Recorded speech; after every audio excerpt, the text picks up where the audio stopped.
Imagine if you got to play as Ned Stark in a Game of Thrones, and after discovering the incest, you could decide what Ned Stark should do next. Should he A. Team up with Renly and seize the capital. B. Join Littlefinger and remain as regent. C. Seize Joffrey and declare Stannis king. Or D. Flee the capital to call his bannermen. Now, obviously we don't have the rights to Game of Thrones, but what we do have is a choose-your-own-adventure story where you don't play as Ned Stark, but as Lyanna Stark, who was competing to marry Rhaegar in a tournament to become queen.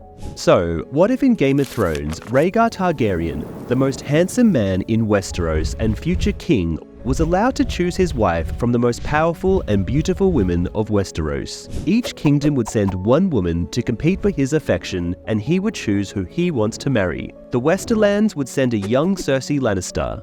The Riverlands would send a young Catelyn Tully or Sansa.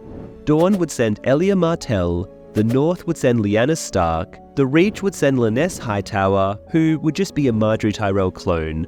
The Stormlands would send a girl, and so too would the Vale, to make 7. These 7 girls would then compete to become Rhaegar's wife.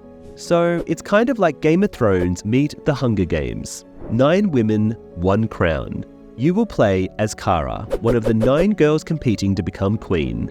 However, it is a choose-your-own-adventure where at the end of every video, we'll give you 4 possible choices, and whichever choice gets the most votes in our community tab is what Cara will choose to do in the next video. So, here we go.